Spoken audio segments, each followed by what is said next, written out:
It's 1974, and Peter Williamson is at home with his 2 children and his family and friends enjoying a small summer barbecue.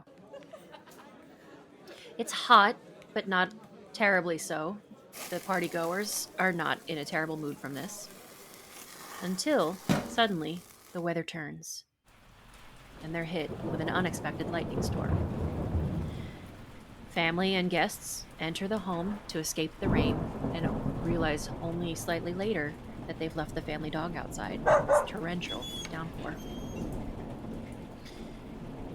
Being the swell guy that he is, Peter dashes outside in the heavy downpour to collect the dog, only to have a lightning strike within 10 feet of him.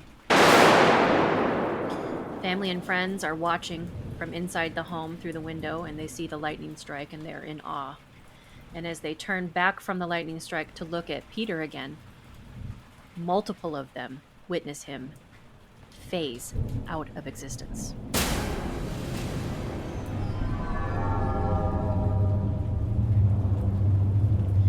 What happened to Peter Williamson? And are there other instances of human beings phasing out of this reality? Join us on this episode of The Wandering Crow as we talk about strange cases of teleportation. There is a medicine story that tells of Crow's fascination with her own shadow. She kept looking at it, pecking at it until her shadow woke up and became alive. Then Crow's shadow ate her. Crow is dead Crow now. Join us as we attempt to look through the wandering crow's eye to find the gateway to the supernatural, to seek to know the unknowable mysteries of creation. Welcome to the Wandering Crow Podcast. I do think I like this tech. Cameron, all you gotta do is get a... All you gotta do is get a camera. That's our new intro. That's our intro. What is that, a Yeti? When people disappear.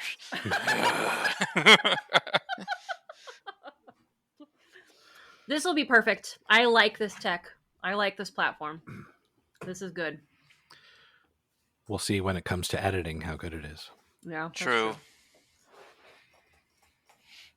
Hopefully I don't have to do any weird What the hell does it mean by 99% uploaded? I don't know, but we're going to ignore that because it doesn't seem to be a problem. We'll find out. Yet. Oh, so what that's saying is that after we're done recording, before you actually leave, you need to make sure it's uploaded. Oh. I'm pretty sure. Okay. So it's just periodically uploading to sort of like autosave. Yes. That's already worlds better than what just happened on the other one. Yeah. Okay. Okay. Oh, so disappointing. Let me pull up my notes. All right, murderers, this is our second time recording this episode. Gremlins got us. Technology gremlins got us. And I am... Why, you got me? You guys are fine. Yeah, well, that's true. It did get you. Cameron, have you done any shady shit lately? Yeah. Energetically? Yeah. I mean, you know me. How When am fucking I dare not? you? When am I not really? You been playing with that stupid Jack in the Box toy? No, it got left at the old place. Maybe it's somewhere in Mesa now. Oh, really? Mm-hmm. Haunting some other poor soul who has no idea? It's in the middle. Here's the best part, right? So they're going to come to an empty apartment, and it's going to be in the middle of the floor in the front room. Oh, no. Because I was playing with it before I left, and I just fucking forgot it there, because I was like, I'll come back and get it. And I never did. It's got that and some cleaning supplies next to it. Yeah, that's... You're a terrible human being. Terrible. Some All poor right. impoverished soul that takes up my old residence. So...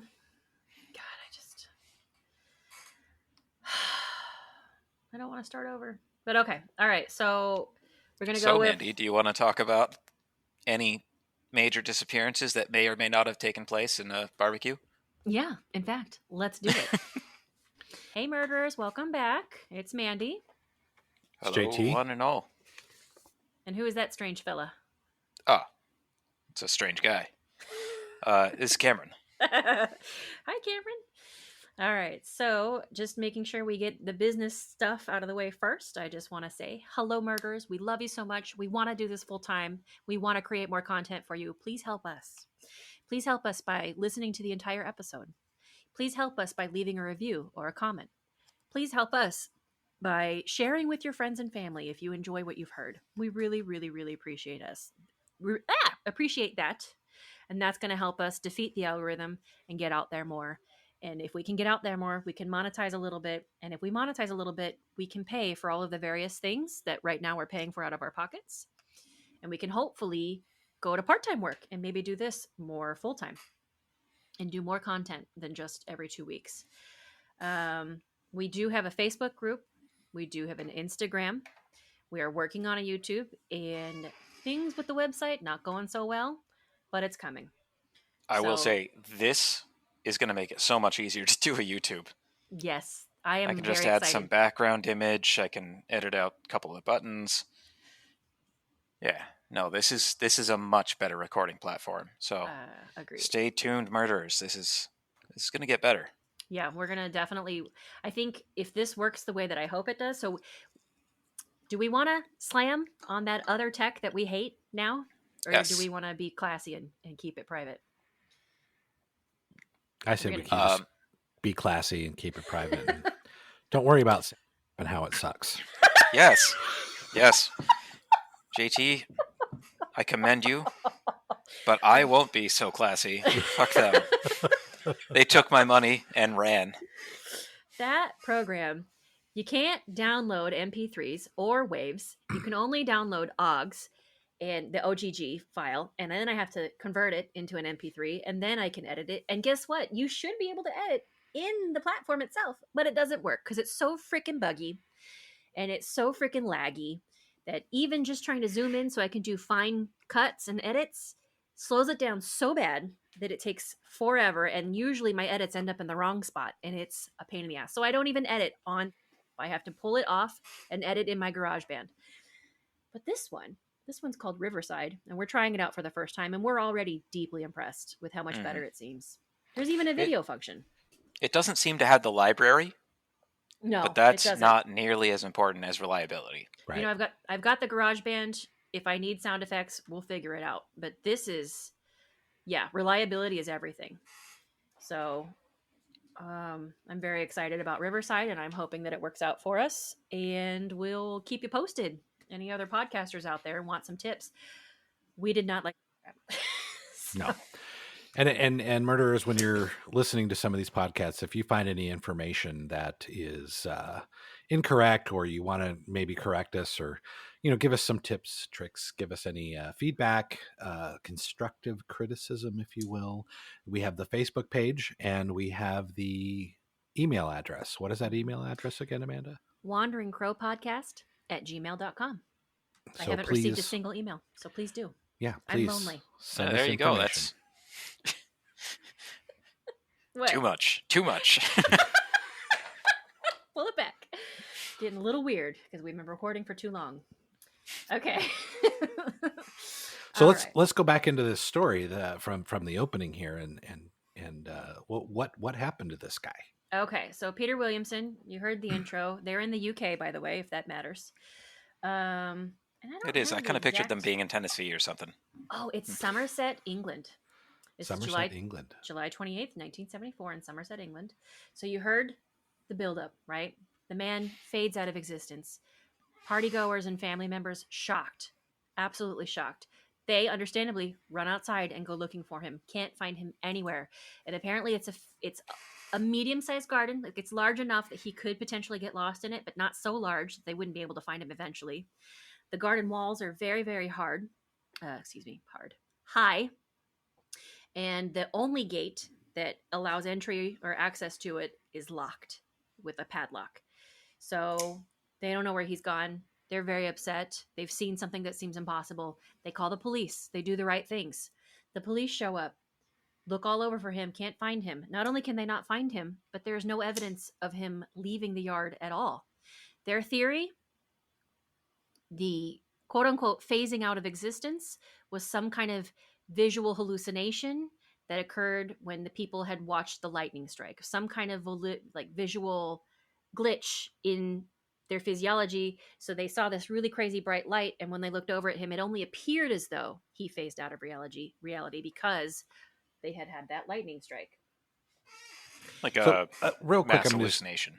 I'm going to interrupt real quick. So I've been to England, and I've kind of seen the gardens that they have there, and they are very extremely private, and they do have high walls, and to be invited into someone's garden is kind of a privilege. So I can understand how hard it would be for him to leave this garden except through the gate, because sometimes these garden walls are 8 to 10 feet high. So, and that's the on impression purpose. I got. That's to keep people out of the garden. So I don't know that they specifically said how tall the walls were, but I got the impression it would have been quite the ordeal to climb it. It was at least 6 feet was my impression of how tall these walls are. So they think, okay, you guys just basically kind of imagine that was just, a natural phenomenon, and you guys just missaw something. That's not what actually happened. And they're not blaming anybody. They're just saying, the lightning just did that, right? Like, that's their explanation for that. Their other explanation is he must have gotten slightly concussed because he was so close to the lightning strike. And I don't know if any of you here have been near to a lightning strike. It is freaking crazy. It is crazy how physical a lightning strike can be. So they thought, he's so close. He got slightly concussed. Maybe he was slightly injured. He's obviously confused, and he wandered off in his confusion. He must have climbed the fence, right? So that's their explanation for why he disappeared.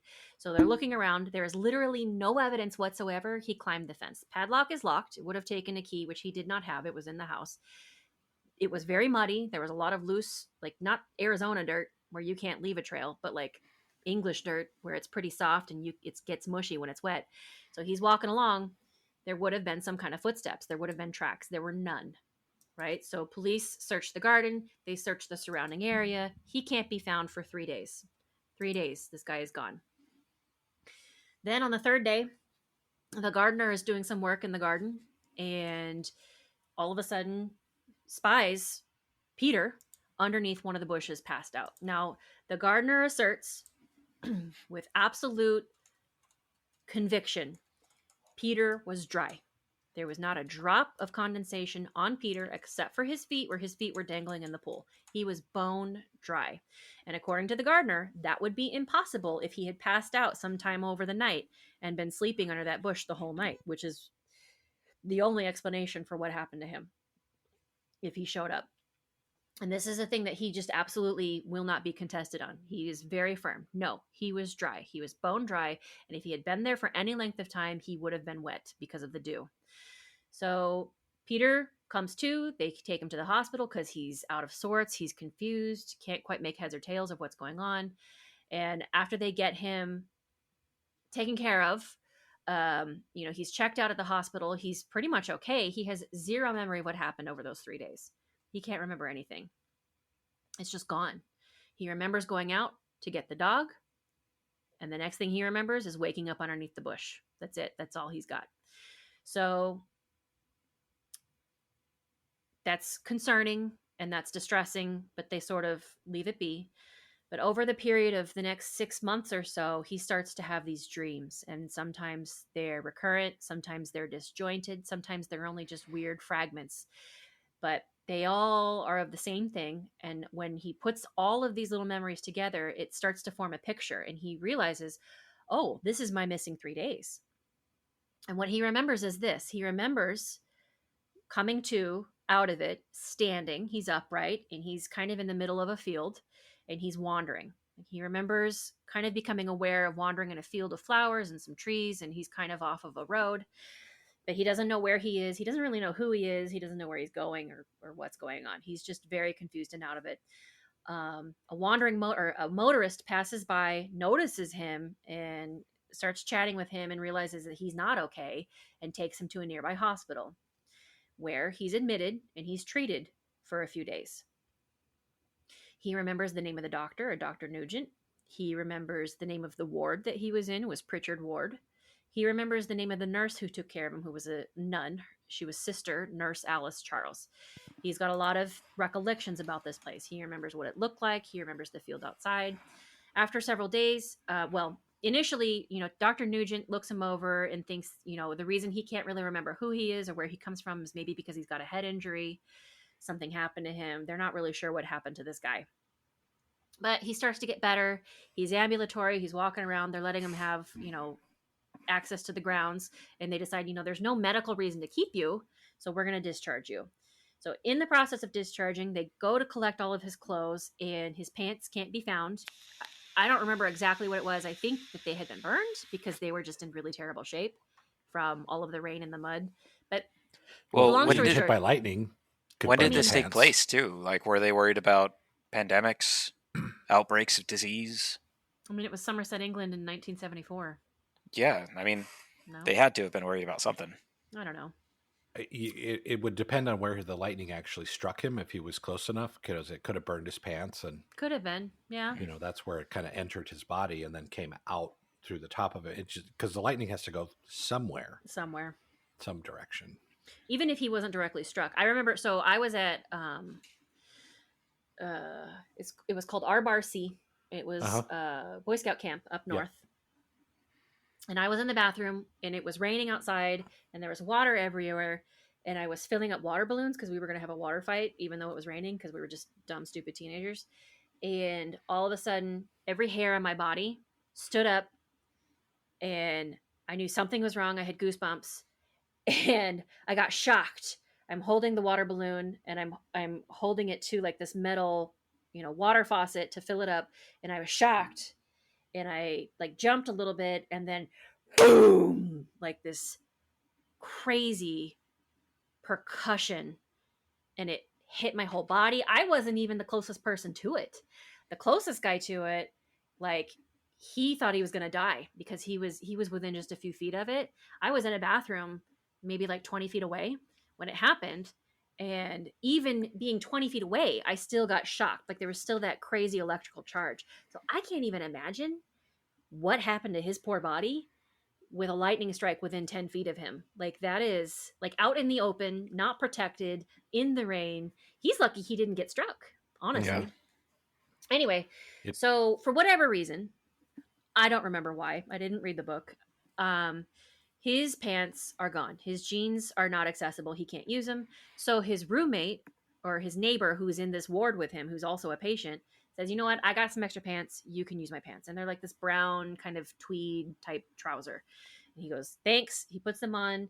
He walks out and he starts walking away trying to figure out something that's familiar. And then next thing he knows, he comes to underneath this bush. Like, stuff starts to look familiar. He remembers that much. And then there's like this blank that he never quite gets back as far as I can remember. And then he's underneath the bush. Well, after he kind of recovers these memories from the dreams and he puts it all together in a timeline, he's kind of, okay, that's interesting. So I was in a hospital, whatever. And he doesn't really think about it too much until like a year or two later, a friend of his talks about the surgery that he had. And his operating surgeon was a Dr. Nugent. And Mr. Williamson is very excited. Oh my gosh, Dr. Nugent, that's the doctor from my dreams. Oh my gosh, it must have been real. This must have been real. I really was in a hospital. Tell me, where did you have your surgery? Where does Dr. Nugent operate out of? So he got all of these details. It was a neighboring town, not very far away. And he drives there and he recognizes it. He recognizes the road. He recognizes the field that he kind of came to, and he recognizes the hospital. It's called a little cottage hospital. It's, I guess, I don't know, an older building, cottage style, that was converted into a small hospital. He recognizes it. It's exactly everything that he remembered from the dream. He gets inside. Guess who's there? Dr. Nugent is there, and he's so excited. I recognize your face. Hello, Dr. Nugent. I'm so relieved to see you. Maybe you remember me. I was your patient like a year or two ago when I had the amnesia, and we didn't know what happened. And Dr. Nugent says, I think you must be mistaken. I don't remember you. And noticing that Mr. Williamson was distressed, Mr. Nugent, or Dr. Nugent, takes him out for a tea, and they start talking. And Mr. Williamson says, this is my dream. This is what happened. I remember this place. I remember your face. I remember the nurse. The nurse turns out to have been a real person. I remember all these details. And Dr. Nugent, his explanation was, these were maybe planted memories while he was in his amnesiac state, and that some of the information that he's remembering were just maybe lucky guesses, like inferred. Like, that's Dr. Nugent's explanation, because he's certain. I've never had you as a patient. The last time we had somebody here who had any kind of form of amnesia was way more than 5 years ago. It's very rare. I definitely would have remembered you, but I don't remember you. So Dr. Nugent says, maybe you were at the other hospital. Like, there's a big hospital in the city. And so, you know what? Mr. Williams says, all right, gauntlet thrown. I'm going to check it out. So he starts looking for all the records, and he goes through the hospital, and he's looking for any indication at all that there was an amnesiac patient or patient with amnesia in any of the hospitals in the nearby area in the time frame that he went missing. Nothing. There are no records of this. So he sort of gives up. Like, okay, I know that this is the hospital. It looks really familiar. I know that that's my doctor, but he's saying that I wasn't his patient. He doesn't really know what to make of it, so he kind of lets it go. Then, like, a year or two goes by, and he had some kind of event that he was trying to get ready for, like, his kid or something. So he's in the closet. He's looking for some pants, like some fancy pants or something, and he spots these brown trousers that were lent to him by his roommate. What is this noise? Is that you, Cameron? Shouldn't be. Yeah, is it? That's you, Cameron. I don't know what you're doing, but stop. Cut it out, sir. So he finds these brown pants, and he goes, you know what? God damn it. I'm going to look into these pants, because I was freaking somewhere. I was somewhere, and I'm going to find some proof of where I was. And so he looks at the trousers, and there's this really unique monogram initials in it that are JB. And apparently, at least in the UK, initials from the tailor are unique, and they're basically identifying. And you can track down who the tailor was based on these initials that are on the tag. So he sees this JB, he tracks it down. Eventually he finds it to this tailor who operated out of a little town kind of far away, and did make stuff with this exact monogram. But it had burned down, like the building had burned down, and the tailor had stopped operating in the 50s, which to him was mind-boggling, because the pants were brand new. Like, these are brand new pants. They were definitely made in the late 60s or 70s. There's no way, like, the style even was a 70s style versus something that would have been made in the 50s. So there's no way that these pants were made in the 50s. There's no way. So he's left with this conundrum of where did these pants come from, but having actually found an actual tailor who used the exact monogram initials, and they are elaborate. Like, I saw it, there's different colors that are used. The style is very distinct. Like, it would not be, it's not something that could have just been recreated by accident, just, as some kind of weird coincidence. But somewhere, somehow, this guy Colin Parsons gets involved, hears about the story, and decides to do an independent investigation of the pants, and is able to confirm everything that Mr. Williamson has said about the pants. And Mr. Parsons' theory is, for those 3 days, for some reason, with that lightning strike, Mr. Williamson phased out of our dimension and phased into a parallel reality, like a parallel dimension. Like a parallel universe. Yes, almost. Exactly. Yes. Not necessarily dimension, because dimensions are... That's true. Could be spiritual, could be elves, whatever. But another human reality that maybe lives parallel to our universe. Parallel timeline. Yes, a timeline. Yes. And somehow, some way, he phased out and he phased back in. Oh, and there was another detail I forgot to add. While he's in this hospital for 3 days after the lightning strike, he remembers telling Dr. Nugent about a strange visual phenomenon he's having. He sees the air around him start to shimmer, like little wavy invisible lines. And through the shimmering, he can see different furniture. He can see a different configuration of furniture, as if he's in the same room, but the furniture is placed differently than how it is in his reality. So he's trying to explain, like, I think I got like a head injury, and the doctor's like, yeah, you probably have a head injury. And that's how they explained it. You're just having a weird visual disturbance from a concussion. Wow. But that was something that was happening to him at that time. So that's kind of the story. That's the theory, is that this is what happened to Mr. Williamson. And it's crazy. Oh, and I want to give credit. Most of this information I got came from a YouTube channel called Beyond Creepy, and I will leave the link to that. But there's also a book by Colin Parsons. It's called Encounters with the Unknown. It was written in 1990, and I've purchased that, and it looks very exciting because there's a lot of other stories that are of a similar vein. Anyway, I think you're going And to say something. you had said something earlier too about Beyond Creepy, and they allowed you to post a link. Oh, no. And you are really muted, sir. See, I think it switched to the camera audio. I think that's what you guys were hearing. I was messing with the camera. Can you hear me better now? No. Yeah, okay, so it's not taking my... Hold on. It sounds like you're talking through a tin can or something. Can you hear me now? That's much better. There we go. Yes. I unplugged the camera completely. Okay. So you're talking about, and I forgot about that. Remember, we had gremlins, so we're re-recording an episode. I wanted to talk about the Freaky Deaky Podcast. Those guys also do a paranormal podcast, and they're really funny. Scott is Christian and believes a lot of things, and then his co-host is named Christian, but is not, or at least doesn't seem to be Christian. And he's a non-believer. He never believes anything. So they talk about spooky stuff and then argue with each other, and it's really, really funny. And there was recently some negative feedback that Scott got from a listener. And I think Scott was a little upset, and we were having a little chat about it in their Facebook group. And I mentioned very briefly that I have a podcast too. And they were so cool about it. They said, why don't you put a link to your podcast in here? And I did. And then Christian told me that he had subscribed to our podcast, and a bunch of other listeners from the Freaky Deaky said that they really liked our show. So we got some listeners from the Freaky Deaky, and I just want to say thank you. Those guys are really awesome, really nice guys, awesome. And they've got a really cool show. So if you haven't heard it, they've got the Freaky Deaky on podcast. Then they also have Sleeping with the Lights On as a YouTube channel where they do other stuff. They That's pretty produce cool content all the time. So I have a story that I want to bring up that has a similar thing with the guy disappearing.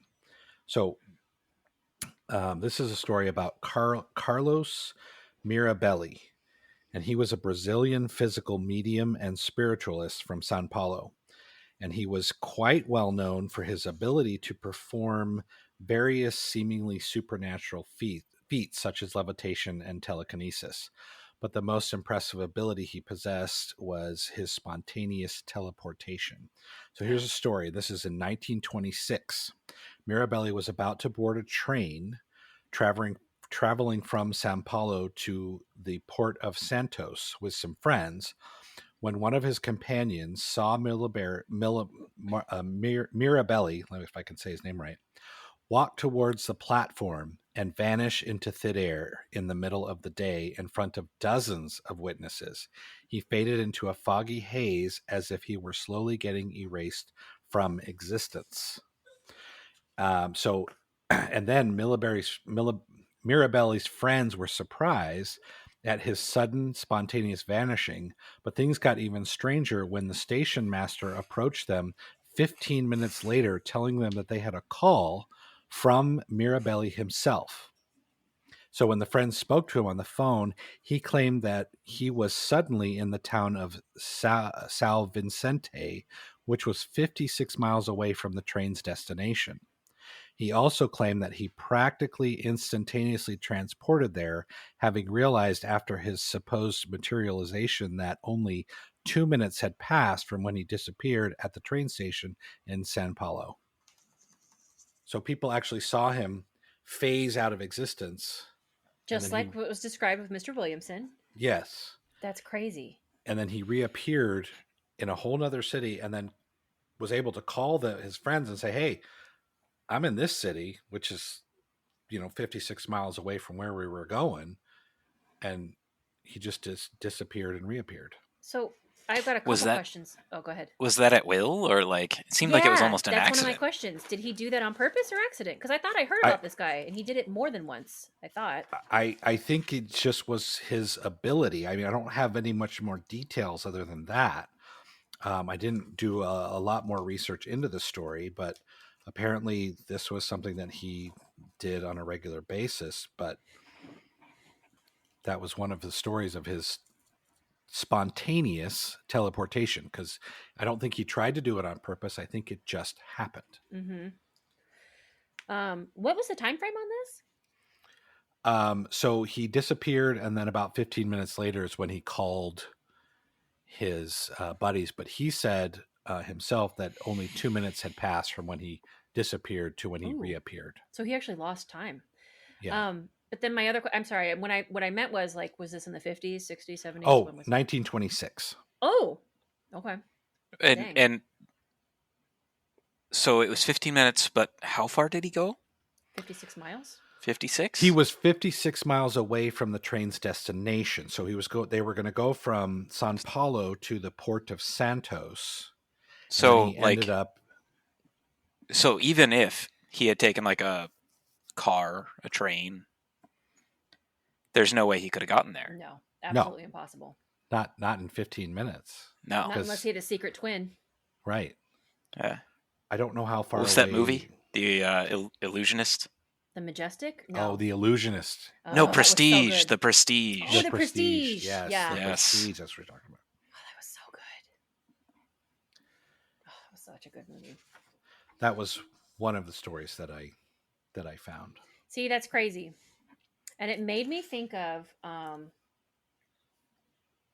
I found a patent online. I got to tell you guys about this. You guys. Oh my God, you guys. So I really struggled to find, like, the research took me for freaking ever because like searching for teleportation stuff there's not a lot out there. I did find a bunch of weird missing person cases, which we can talk about, which I wonder if maybe these people phased out and then never phased back. I've got a couple of those.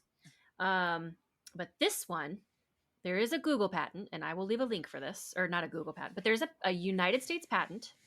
You can Google it. And it was filed by a guy named John St. Clair. And the inventor is John St. Clair. The current assignee is Hecht Rojas Luis A. And it was filed in 2004. But here's the actual description of the patent is this. It says this. This invention is a system that teleports a human being through hyperspace from one location to another using a pulsed gravitational wave traveling through hyperspace. The basis for this invention is an event referred to Figure 1 occurring on May 2nd, 2004, in which the inventor, it's like legal speak, personally experienced a full-body teleportation while walking to the bus stop along a road that runs perpendicular to the nearby commercial airport runways where planes are landing. The basic story is, so he's walking along and there's a wide iron grating for water drainage that crosses the road at the center of the bus stop. The grating width is such that one has to make a concerted effort to jump across it in order to get from one side to the other. He's approximately 50 meters from the iron grating. He felt a vertical wave similar to a flag waving in the breeze, traveling down the street toward the bus stop. And there's some, I don't know how he could possibly have known this, but he says the wave velocity was about 1 meter per second, which was slightly faster than his walking speed. In the next instance, he found himself down the street near the corner of the next block. Realizing that he had passed the bus stop, he turned around to see the iron grating approximately 50 meters up the street in back of him. Because there was no recollection of having jumped across the iron grating, nor of having passed the bus stop's yellow marker line, he realized that he had been teleported a distance of 100 meters while moving along with the traveling wave. And this is still him saying it was obvious that the wave was pulsed because the front edge overtook the inventor, moved with him momentarily, and then the back edge of the wave left him as it moved on down the street. So he apparently spent several days thinking about this, and there was a twin turboprop plane that was flying in the distance kind of above him when this happened, and he decided it had something to do with, I don't know, there's this long convoluted discussion about physics and all of these math calculations which mean nothing to me. Honestly, it looks like calc. It looks like pre-calculus and calculus stuff. And so he's like, you know what? Here's the math, so I've invented this thing. But honestly, our own grandfather Cameron believed that he had invented some kind of self-sustaining energy amplifier where you could hook a 9-volt battery to it and not only have energy forever from it, but also like exponentially increase the energy output from the 9-volt. And he had all of these crazy, you know, calculations and stuff that he had written where like he quote unquote proved it. I actually have copies of this stuff, but it's Are you nonsense. talking about on our dad's side or okay? On Dad's side. So to me, just the fact that there's all this really impressive looking math equations doesn't necessarily mean much. And I also question, like, how does he know that the gravitational wave was moving at 1 meter per second, which was slightly faster than his walking speed? So how fast was he walking? Can a person really walk 1 meter per second? Like, I mean, I guess they could. It's only 3 feet. It's not really walking at that point, though. 1 meter a second. That's like that's running. 3 feet. That's not that bad. I could walk. You could do that. I could do that in one stride, almost. You could walk 3 feet in a second. Yeah. Okay, so you know what? Okay, maybe there's something. I don't know, but I found that really interesting, and I was like, holy crap, what is this? And so he's created a device around this math that he thinks that he's done to like recapture whatever it was that happened when the turboprop. So like a turboprop airplane is an airplane that has 2, and they look like fans. Those are the props in the front of the airplane, which creates the propulsion system of the airplane.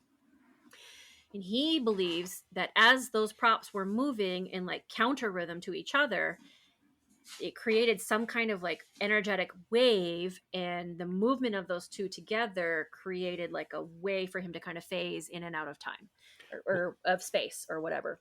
A turboprop actually has a jet kind of engine behind it. Yeah.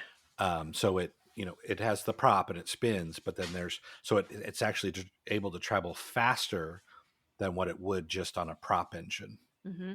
So yeah. So anyway, if this guy is not a complete kook and this math is real, which is way beyond my ability to figure out, I'm smart. I'm not that smart. I'm smart most of the time. I actually did re-listen to Skinwalker Ranch, and I had some pretty dumb comments in there. But me too. Mostly pretty smart, but I am not this smart. I cannot figure this out.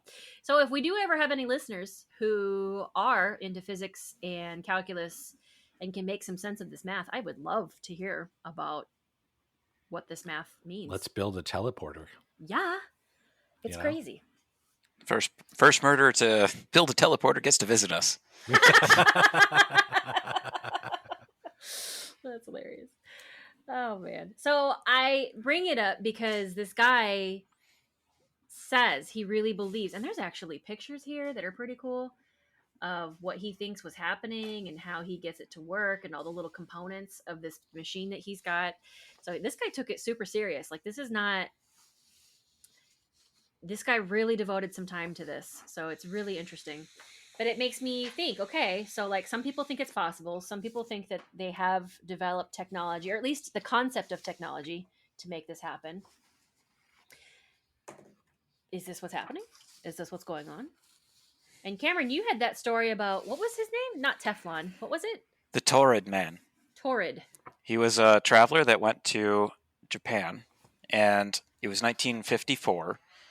He got off the plane, and everybody said he was not assuming. He was wearing a nice button-down, like 3-piece suit.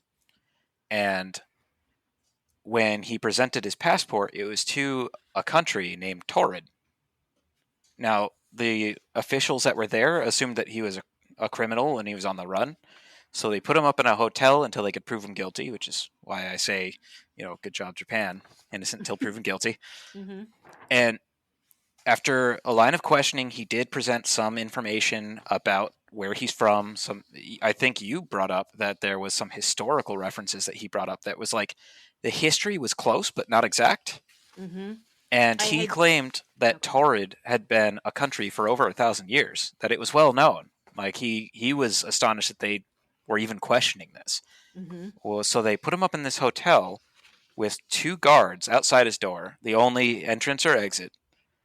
The next day, he was gone. Right. He just disappeared. Just disappeared again. Really spent some time on this one because they had gone into some of the details that were able to be followed up on, and it was crazy. It was crazy that it was so... Some things could be verified that. I think they even confiscated some of his documents. Mm-hmm. Like, Yeah, I they heard still about that. had his passport. That's crazy. So you can look up images of that, and it's still out there. It's in the Japanese newspapers. That was the first image I found, was a picture of the Torrid man in a Japanese article. Is it Taurin? Torrin? What is it? Taured. Oh, Taurin. Torrid. Torrid. Torrid, man. I'm going to look that up later.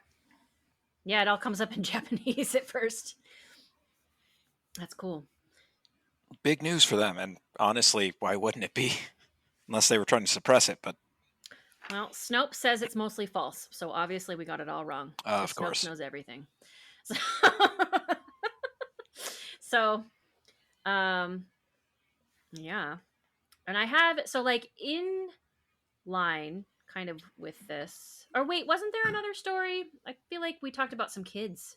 Oh, yes. Let me pull that up. The That was a Persini crazy kids. story. The Persini brothers, I think is what it was. Let me pull that up. The Pansini. Pansini. Pansini brothers teleportation case of 1977. So they are from Ravu di Puglia, a small town in southern Italy. They had multiple incidents that took place within a couple months of each other. The children were 11 and 7 years old. And the first time it happened, they were playing in the garden, and the parents actually witnessed them phase out of existence. And they were found several hours later, so, that's within reason, if they were abducted and then dropped off, 12 miles away in a neighboring town. The boys claimed they had no memory of how they got there or where they even were. But a few months later, it was actually found that they vanished once again from within their home, and they were found 24 hours later on a coastal town over 375 miles away in a moving vehicle. Wait, the person was driving and noticed two kids in the back of their car. That's crazy.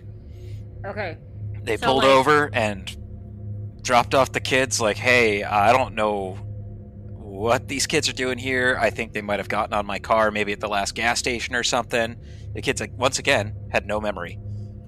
They just appeared in this car as far as they were concerned. And they were distressed and confused, but otherwise unharmed, with no idea. Dude, that's nuts. And that was 24 hours later that they appeared in the car, or 24 hours later they appeared in the car. Okay. That's nuts. That is weird. I would have loved to be able to hear from the person who was driving the car, like what happened. I know, right? What was their version of events? Because like, oh my god. I think, yeah, like that person must have kidnapped them, but they were never arrested? Like that tells me there must have been some evidence. They had some sort of alibi before and after. Like, Yeah. no, I was here and I was going here. That was my only plan today. I would love to have more information about that. That's crazy. Like, what happened to the kids? Like, does it still happen to them to this day? Like, where are they? I don't know. That's all the information I have on them. Because, they were that young in 77. They have to be around. Yeah. They're adults now. Yeah, they're going to be around our age. So a little older, 50s, 60s, maybe 70s. Yeah, wow. We're not that old, Mandy. Well, yeah. But math. Yeah, no. So I would love to hear more, but I can't get the police reports on what their investigation looked like. I can't find anything really of substance, to be honest. But that was apparently big news in Italy at the time. That's nuts. You want to hear another foreign? Oh, go ahead. Yeah, I've got one with that deals with a car. So this is a couple, Dr. Geraldo Vidal and his wife, Rafa de Vidal. This is in 1968. I heard about this. This guy, and this is a well-known controversial case of human teleportation. So in May of 1968, the couple was reportedly driving their vehicle along a remote rural road in I have a hard time saying names, especially Spanish names. This is in Buenos Aires, Casacomus. It's a province in Buenos Aires in Argentina where they were suddenly enveloped by a thick fog, and they allegedly failed to make their destination on time. And family members and authorities went on a search for the couple and the road that they had taken, but there was no trace of them. 48 hours later, Geraldo called the family to inform them that he and his wife were safe, but for some reason unknown to them, they were in Mexico City, which is 6,400 kilometers away from where they were driving in Argentina. Holy crap. So Geraldo would later claim that they had no recollection of what occurred in the last 48 hours, that they had disappeared without a trace. All they knew was that they encountered a strange, heavy fog before everything turned black. And then when they came through, they found themselves parked along an unfamiliar road and felt pain in their necks. When they got out from the car, the vehicle looked like it had been burned, as if it was badly damaged by a blowtorch. What? This story is not only a case of real-life teleportation, but it's also one most talked about in cases within the realm of UFOlogy and Fortina. So that's another story that I found and was really weird, that they were teleported, not only them themselves, but the entire car. That one's crazy. And the fog gets me. Yeah. That thick, dense fog. That is something that gets reported quite a bit for like UFO things. Even the missing 411, there is often some element of fog and people showing up in places that had already been searched prior where they definitely were not. All of a sudden they're there after the fog. Was it or was it not part of the Skinwalker Ranch stories too? Was there a fog in that? When they had the glowing lights and the portals? Maybe. I don't no, really recall fog being a main feature. No, not that I remember. There hasn't been, at least on the stuff that I've seen with some of the stuff they've actually recorded on the show itself. Mm-hmm. There wasn't any fog or anything like that. Their reenactments are pretty clear about that. In the book either. Okay. So that makes these kind of unique, which in its way kind of still tells us something about it. Yes. It's something different. So I've got one, and this one's very interesting. This one gave me the chills when I first heard it. Let me find it. And I want to say this is a Serbian case or Ukrainian. Eastern Europeans have the craziest stories. Dude. And it got reported on mainstream media over there. There it is. Vasile Gorgos. Hold on, let me look him up real quick so I can tell you exactly. Oh, Romanian. He's from Eastern Romania. So Vasile Gorgos was a farmer. 30 years ago, he was well known for leaving occasionally to take some 2-day or 3-day trips to do stuff with like selling his sheep, selling his cows, whatever. You know, stuff farmers do, whatever. He'd go on these business trips. He'd come back. No big deal, right?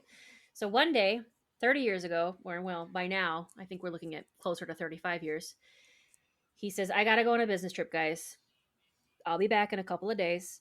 He goes to the local train station. He purchases a ticket. He leaves. He's not seen from again. There were extensive searches. Nobody knows what happens to this man. 30 years goes by. His family has assumed that he's died. And every year, on the anniversary of his disappearance, they have these memorial services where they remember him because in their minds, he's gone. He died. He's gone. And they're never going to know. And they're never going to have closure. But they'll remember him anyway. Well, 30 years later, he shows up to the door.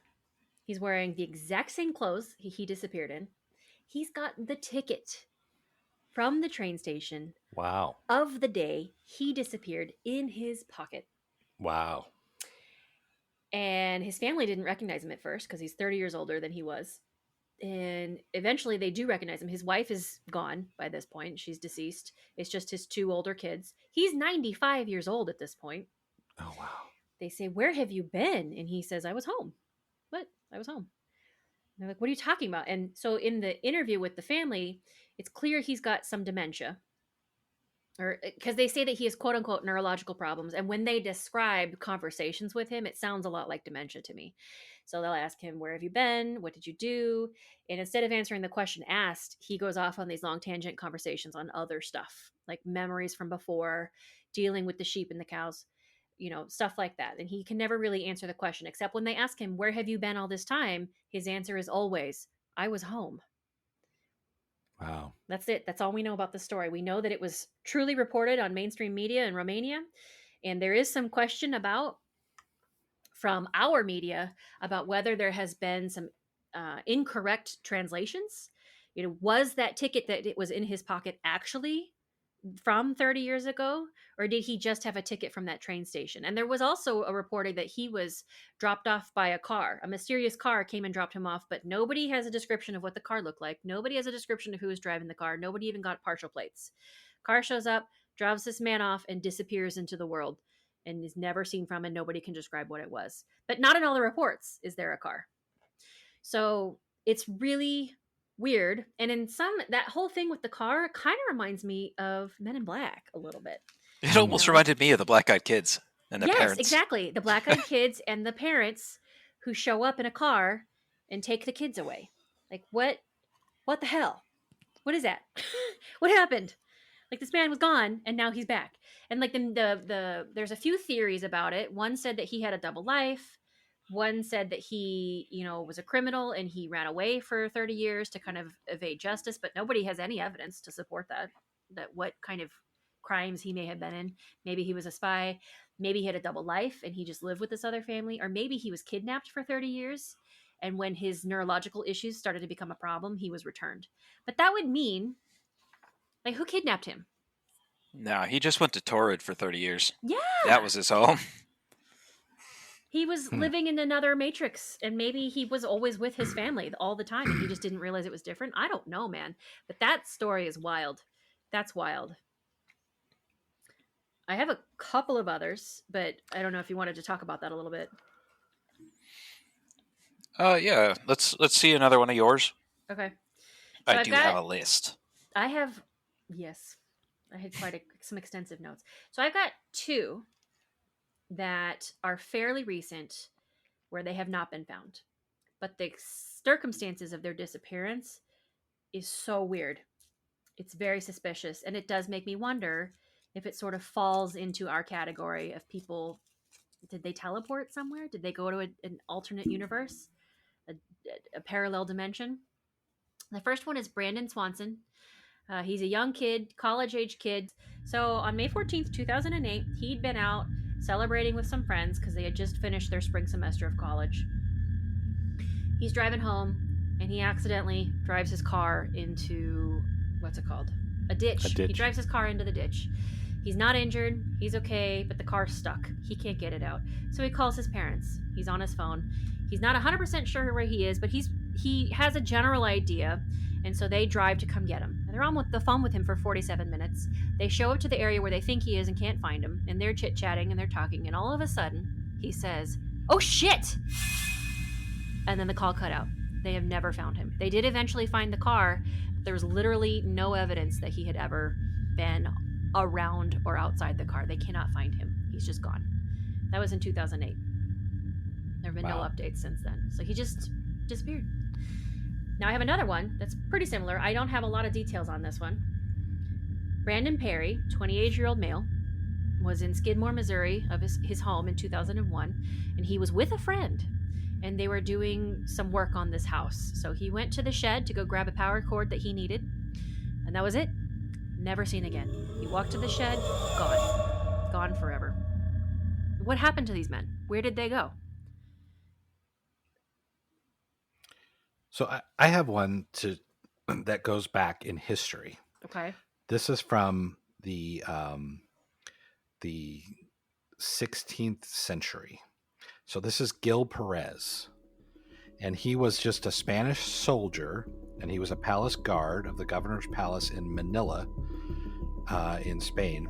And on the morning of October 24th, 1593, He was tired due to lack of sleep and the warm weather. He decided to take a short nap, and he leaned against the palace wall. When he opened his eyes, he was stunned to find himself in an unknown location. When it was explained to him that he was in Mexico City, he refused to believe it was true. Knowing it was impossible for him to be in Mexico City on the evening of October 4th, when he received his orders in Manila on the morning of October 23rd. So 24 hours basically passed, and he transported from Manila, Spain to Mexico City. Perez was questioned extensively by the Holy Tribunal of the Inquisition, and he told authorities that he had traveled from Manila to Mexico in less time than it takes a cock to crow. He revealed that he knew he was no longer in Manila, and that the night before he also knew for a fact that the Governor General of the Philippines had been assassinated. However, the members of the Spanish Inquisition did not believe his story and had him imprisoned for desertion. For 2 months, Perez was locked in jail in Mexico City until a Manila merchant ship Manila, Philippines. Sorry, not Manila, Spain. He was in the Manila, Philippines. Okay, still. A merchant ship from the Philippines, the crew shared the news about the governor's assassination, just as Perez had described a couple of months earlier. Dude. And this is a time when that's what it took. It took 2 months by boat to get from one place to another. Even stranger, one of the passengers on the ship recognized Perez and swore that he had seen the soldier in the Philippines marching at the palace garrison on October 23rd. So the Holy Tribunal of the Inquisition in Mexico had no other choice but to accept his story and release him from jail and send him back to the Philippines. You know, if that had been a woman, they'd have burned him. Mm-hmm. They'd have burned him. I'm actually shocked they didn't, because come on. They still did that to men. They still did that. I'm amazed that he made it out of there alive.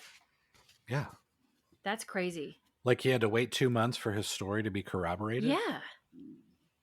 Because that's how freaking long it took to get from one place to the other. So how did he get there? That's insane. Yeah, now, so it wouldn't be a teleportation podcast if we didn't talk about the Philadelphia experiment. Did either of you research that? I did not. But I hear about That's that all surprising. The time. Belief Hole talks about that all the time. It's such a good story. Tell us, brother, because I'm getting a little bit confused because there's also, the CERN, where they're trying to make a wormhole. Yeah, that's a different thing. So I get the two confused. In the Philadelphia experiment, they were trying to use electronic magnetic fields to distort the photons and make it look as though the light is passing straight through an object, thus making it invisible. Mm-hmm. That was their entire plan, was to make an invisible carrier. So when they went ahead and initiated this, the conspiracy theory claims that the Navy conducted experiments to make the ship invisible. It's the overview. But some accounts suggest that the USS Eldridge is what it was called. Eldridge, not Eldridge. Okay. Teleported from Philadelphia to Norfolk, Virginia. Yeah. And so it actually teleported twice. So it went from one place to another. And they reported seeing it in Philadelphia, where it originally launched, disappeared, right? Just like they were hoping it would. But it actually reappeared in Norfolk, Virginia. And then there was a third location, I believe it was further north, towards New York. And when they saw it in New York, there was crew that was merged into the ship. Oh my People God. were screaming and crying because they were now injured, dying. You had people, they said there were legs hanging out of the ceiling. There was somebody who was chest high fused to the ship and reaching towards people for them to save him. unable to scream because his lungs were fused to the deck. Ah. You know what that reminds me of? I hope you guys can hear X-Files. this. You ready?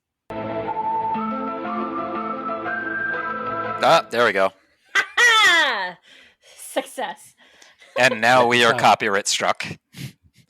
What happened? And now we are copyright struck. It's just a small clip. Everybody plays a little bit of it. I don't think I can do too much though. And ever since then, there's been like various, like there's this YouTube channel that does the Philadelphia experiment where basically it broke reality and now the supernatural is real. But all that's really reported on is the fact that instead of invisibility, by altering the photonic, what am I trying to say here? The photonic shift, they actually were able to manipulate gravity and create a kind of slip that way. And so when they did that, they think that might have caused people to become unstable on a molecular level to where they fused with the ship. I would think it would be the other way around, where where they would kind of fall through the ship as it's teleporting, and then when it rematerializes. Oh well, probably because it was acting on the ship. Yeah, they're all of a sudden solid, and they're stuck in that solid metal. But it is said that the ship was fused with them. So like, yes, like I hear what you're saying, JT. Like they would just fall through, but it wasn't just the ship, but it was also the people that are impacted by that. So they're almost like it was a pocket that they're like they cease to exist as separate objects and become a single object because it's just sort of fallen into each other. It was a pocket of manipulation that was supposed to make the ship and everyone on it invisible. So there was an episode in Star Trek: The Next Generation where they dealt with this, where they had this similar, where they were trying to create a cloaking device that when they cloaked, they could travel through solid matter, and they ended up rematerializing in the middle of an asteroid. Mm-hmm. And people were like, half the ship was fused with the rock, and people were fused with, you could see half a person or whatever. Similar makes you story. Wonder how much water they took on. Yeah. Yeah. Like, did the water teleport with the ship around it? Did the air teleport with them? Yeah.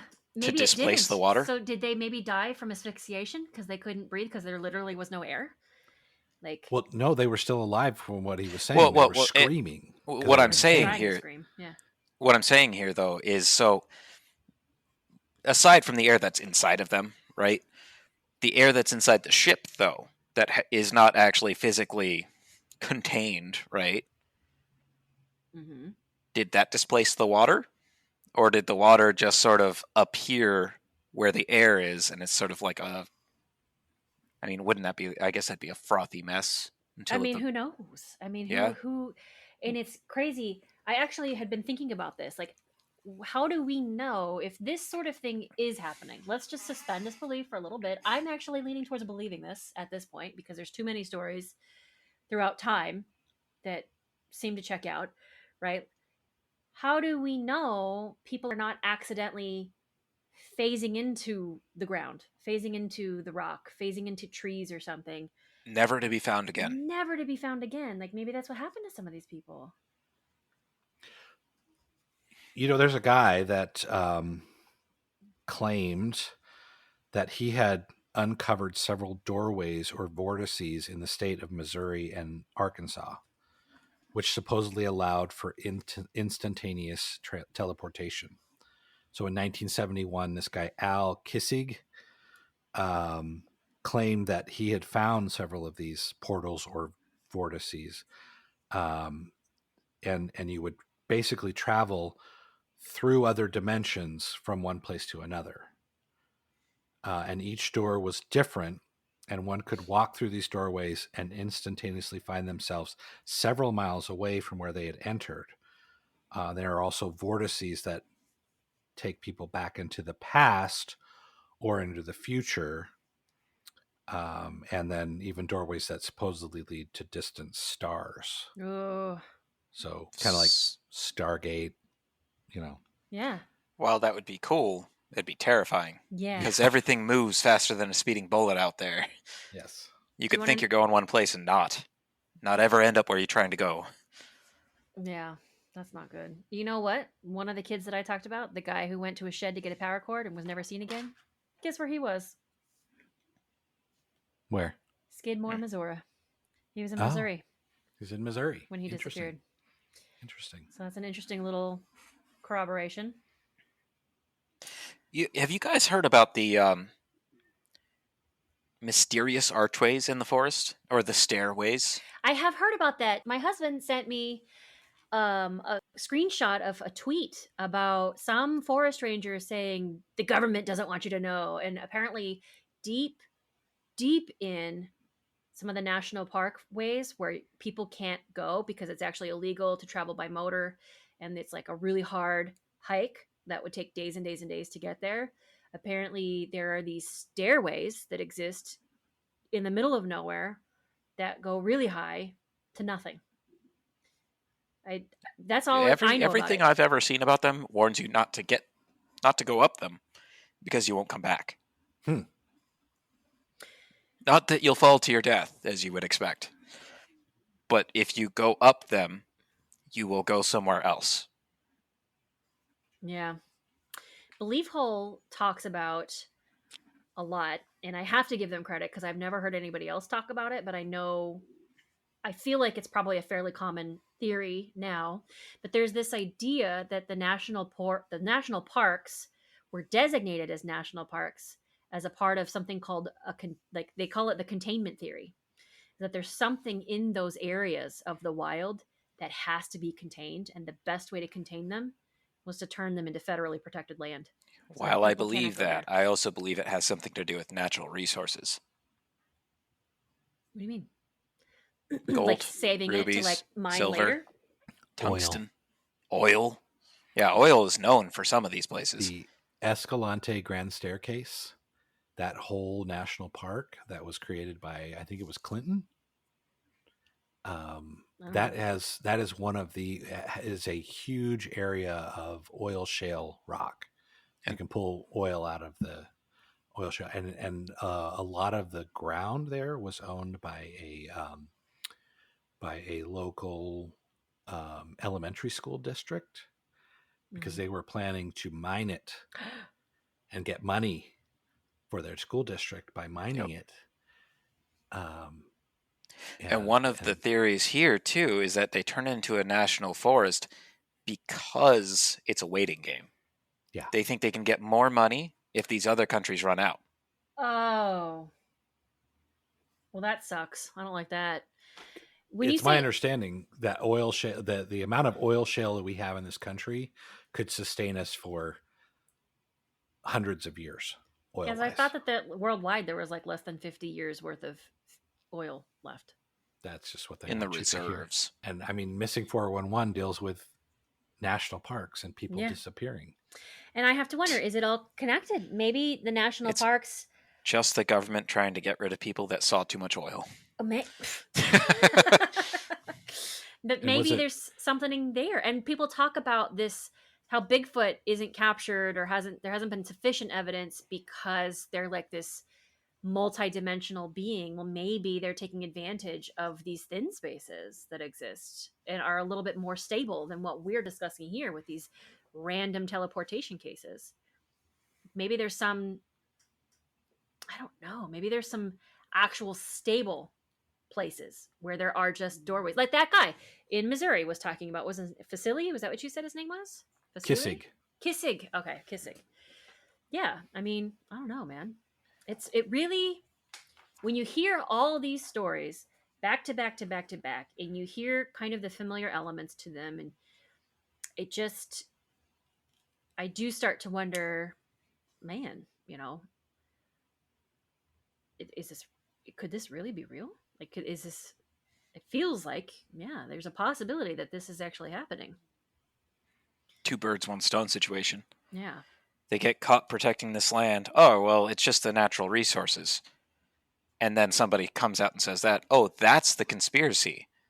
When really, there's this other thing going on there altogether. Yeah. Yeah, I hear you. That makes And sense. anybody that comes out about this other thing, oh, well, they're just altogether crazy.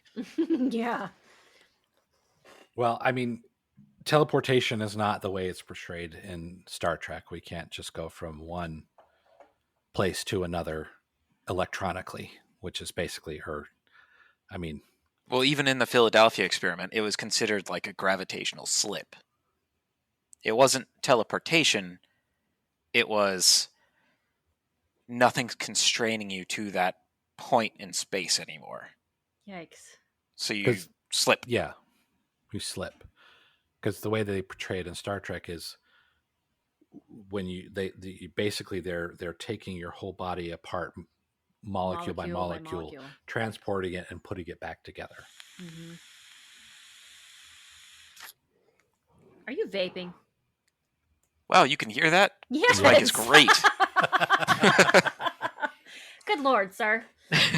I have a couple of stories that I feel like were probably not teleportation, but possibly were spirit possession. You want to hear? I've got 2 of them. Sure.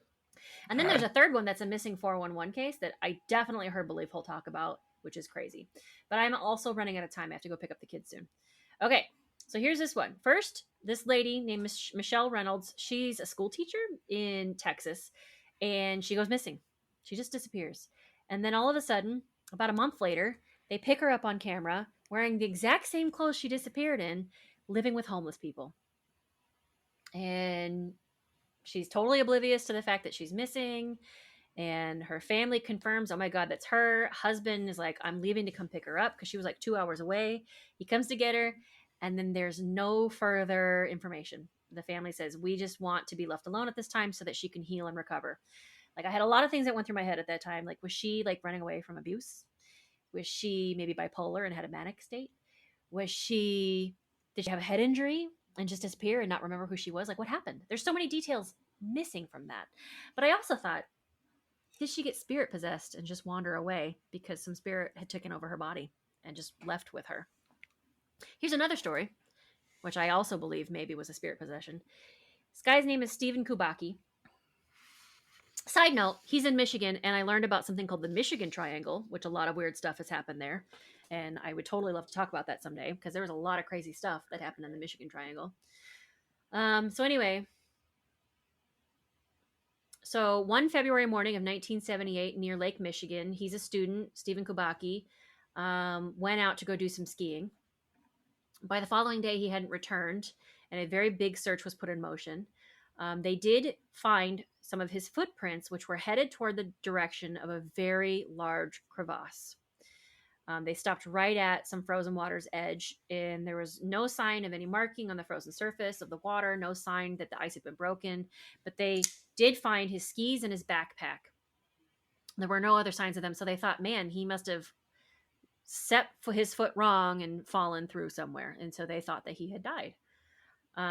Eventually, the family searches, or the searches are called off. A year later, in May of 1979, he reappears out of the blue on his parents' doorstep. He had very little memory of where he had been. He had awoken earlier that day in a field in Pittsfield, hundreds of miles from where he disappeared, which is about 40 miles from the family home. Even stranger, he was wearing clothes that weren't his and a strange bag of maps with him that he didn't recognize. He has never spoken to the media ever about what happened to him. However, he has had some like recovery stuff done, and he is currently shopping around for publishers to try to publish a book of his account of what it was that happened to him while he was gone for that year. But I do like what happened to him. Like it is clear it was strange. It seems like he didn't leave with an intention. He was just skiing, and then boom, all of a sudden he goes off somewhere else. And they have these teasers about like espionage and other things, but I don't know, like that one's a weird one. He left to go skiing, and he came back a year later without really any memory of what had happened to him. What were his ambitions before then, though? Like, because if he was a writer and then this happened and he wanted to... I'll be honest, though. That's the fair. First thing I would want to do if I disappeared and this weird thing that didn't happen to anyone else, I would want to capitalize on it, too. Mm-hmm. Yeah. But if that was his goal in the first place, that's different. Who was he? He was working on a doctorate, if I recall. Oh. I don't... And he is a doctor. He was actually given a degree in absentia. So they, in honor of him, because they thought he was dead, they gave him a degree. And I don't know if he's claiming that honorary degree because he calls himself Dr. Stephen Kubacki now, or if he actually did go back to school and finish a doctorate. I don't know. And I'm not sure what his doctorate is in. What is absentia? Absentia. So like... Absentia. Okay. Yeah. What is that? Like the Latin is like he absent. So he was given a degree in his absence, like awarded a degree in his absence. And in my understanding is it's like an honorary degree. It's like to commemorate the fact that he like went missing, but he was a student there who was working on a degree with them. I don't know if he had actually completed it and was finished and they awarded it to him anyway, like what they thought was post-mortem. I don't know. There's a lot of details I don't have about him. It's fair. A lot of these do have a lot of missing details. Mm-hmm. That would be interesting since he is capitalizing on it. What was he before this? He's trying to now. And it doesn't... I don't know, because I don't know how long he's been trying to find a publisher and try to get some money out of this.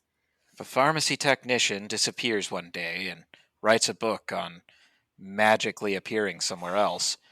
Well, I probably made it up, but damn it. Yeah. If it's poorly written and there's plot holes, you'll know it was me. Okay. I'll remember that. I have, there is one that's not related to teleportation, but was absolutely infuriating. It was real, and I'd like to tell it to you. Like, there was a lot of these that were absolutely infuriating, and some of them were really tragic. Like, there was a John Doe who was deaf and mute and couldn't communicate, and they never, ever, ever figured out who he was. There was another guy called BK Doe. Like, he was found behind a Burger King, naked and sunburned, and without any memory of who he was, and they spent more than a decade trying to figure him out. And they even did DNA testing and were able to kind of, with 23andMe, kind of figure out that he had some relationship to this family called the Powells in Kentucky. And he's another one that he said, all of a sudden one day, I found my family. And that was it. There was no further details. Who is his family? Who is he? We still don't know what his actual name is. But here's this one. So in 1928, Walter B. Collins was a 9-year-old boy who went missing in the state of California. His mother, Christine Collins, and his so his mother goes to the police and says, my son has disappeared. It got nationwide attention. Los Angeles Police Department was following up on hundreds of leads without success. And they were getting a lot of negative publicity that they couldn't find this kid or solve this case. 5 months after his disappearance, a boy claiming to be Walter was found in DeKalb, Illinois. Letters and photographs were exchanged before the mom, Christine Collins, paid for this kid to be brought home to Los Angeles. Once he shows up, Christine says, wait a minute, that's not my son, Walter. This is some other kid. That's not my son. What? Okay, listen to this. Under pressure to resolve the case, the officer in charge, Captain J.J. Jones, convinced her to, quote, try the boy out by taking him home. She returned 3 weeks later, again saying, this is not my son. Although she had dental records by that point backing herself up, Captain Jones accused her of being a bad mother and trying to bring ridicule to the police. So he had her committed to a psychiatric ward. Wow. At the Los Angeles County Hospital under a, quote, Code 12 internment, which at the time was a term that was used to either jail or commit someone who was deemed difficult or an inconvenience. Eventually, the kid admitted, no, I'm actually not her son. Hey, I'm not her son. I just wanted to come to LA so that I could meet my favorite actor. And she had to be removed, and she filed a lawsuit against the LA Police Department, and she won. Wow. But that was infuriating. I just wanted to tell that one because that's a crazy footnote of history that something like that happened. Just try him out, Mom. Maybe it'll work out. One kid's as good as another, right? Here's a weird one. So the Green Children of Woolpit. Have you heard about this one? Uh-uh. So 2 kids with green skin who are said to have appeared in the village of Woolpit in Suffolk, England. I did hear about this Unbelievable. In the 12th century.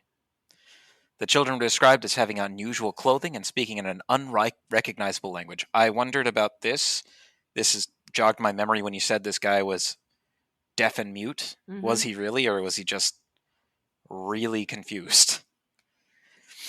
So the villagers tried to feed them, but the children only ate raw broad beans and refused other food. The children were eventually taken into the care of Sir Richard Declane, a local knight who gradually transitioned them to a different diet. As their diet changed, their skin color returned to normal. Weird. Whoa.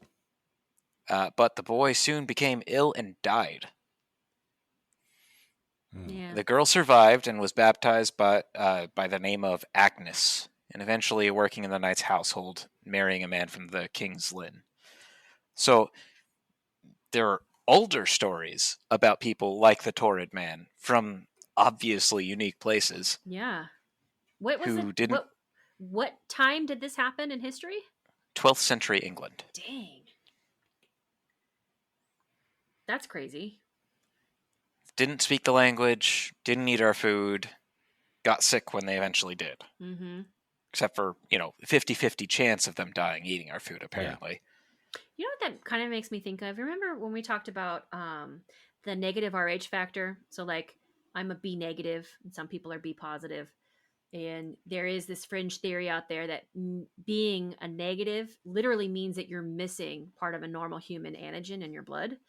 So you are not human. Some part of your ancestry was therefore not human because you literally lack this normal antigen on your blood. Do you remember what the negative means? It's the rhesus factor. The rhesus factor. It's literally like something that ties us to our greatest ancestors, the rhesus. They think it's tied to like the rhesus monkey. Right. So people who don't have the rhesus factor don't have somewhere in their genetics are not tied to that family tree. That ancestral family tree is like the theory.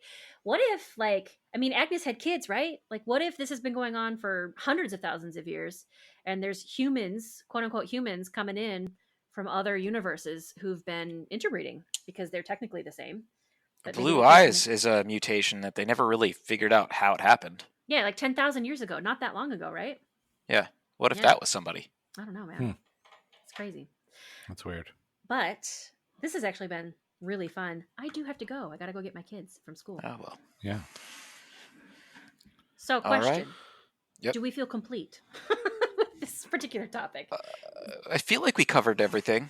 All right, 5 words or less. Do you believe it? What are your final thoughts? I got to say I do on this one. It's just weird enough, and people are, like, confounded enough at their own experiences. I think this one's real. Yeah. JT? I'm tending to believe it. I just want it to happen to me so I can get a first-hand account. Nothing weird or strange stuff like that happens to me. Don't fall into a rock or something. I don't want to like disappear or materialize halfway in a rock. But yeah, that would be terrible. I believe it. I believe that it's extremely rare. I believe that a lot of cases probably can be explained. I'd say stuff, yes, extremely rare. Too crazy. But 8 billion people. Yeah. And we're getting this number of cases. I still 10. think it's I think what we had maybe 10 this whole episode that we found independently of each other. Mm-hmm. Yeah, man. It's plausible. Yeah. All right, murderers. I hope you enjoyed this episode. I actually, as hard as it was to research, this was a really fun one. Yeah. Oh, what do we research? Stories. Go ahead and comment. Send us an email. Yes. Comment on the Facebook page. Let us know the story of teleportation. That would be excellent. That would be so excellent. Now, if you have any requests for what we should cover next time, please. Yes, please. Oh, I do have a request to say. I have heard something where people have seen gorillas. Oh, yeah. Kind of like they see ghosts, but it's gorillas.